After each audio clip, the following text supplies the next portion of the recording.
bamare adara yatin nani siwa kako tare na demu babo tani sirke sadan na bazone ke gargare adara nagae taramo narali bamare adara yatin nani siwa kako tare na demu babo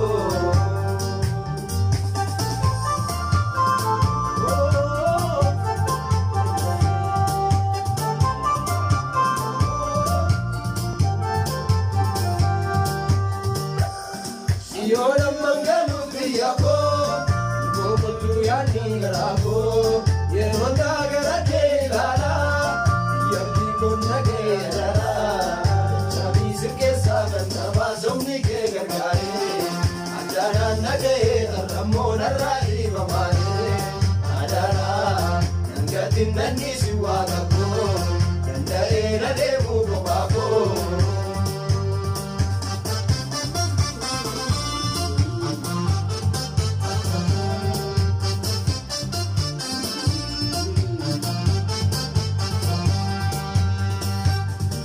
Nasira waten dabu, ini gosmi geran dabu, atis nagan lairo, anisi monatan sobo, jami sirke sagan nava zomni ke gargare, adara nagae namo narai mamare, adara nangatin nani siwa tapo, nandae nademu gobabo, yanga chuko ya gobda. Wanundu marana chala, sikesa tajire nyarke, sinenyu tasli madara, sinama chumpo ya gofta. Wanundu marana chala, sikesa tajire nyarke, sinenyu tasli madara. Garuma jakena kumsa, ormati baru rendaye, akamita sidagata, setua jalan.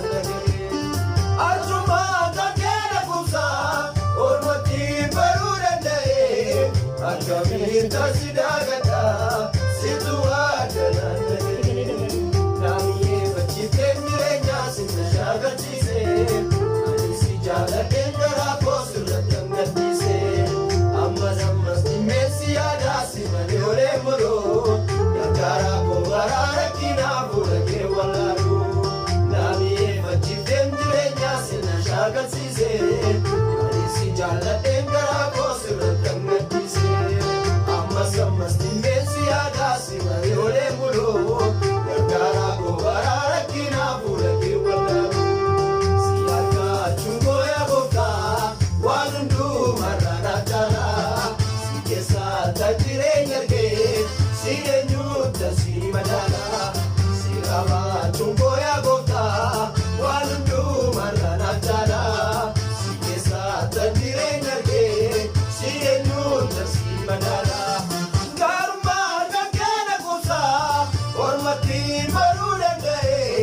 Kamita sidagata situa jalanne Arjuma kagena kumsa ormati baru dandae Kamita sidagata situa jalanne Tera asok sita walan kesa jiru Tapi tera koi mata misanjir maburu Kofi ko dilole amuti andi kona jebu Gerasi male direndi mamechisiku Ende na asosita wana kesa jiru Nachapil pila koir mata misanjiru maburu Otiko dinode amuti ati kora jebu Gerasi male direndi mamechisiku Esa sakan nufe Esa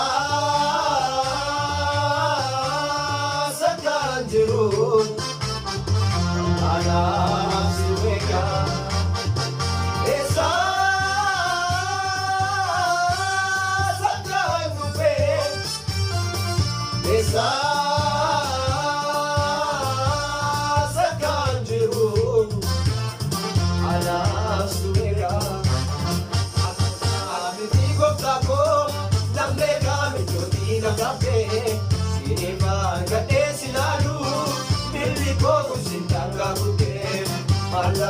masiifi tataa kennaa gatii jabeessan qabuun amman beeku si hojjetaa kan kee kaadhaan hin godhamu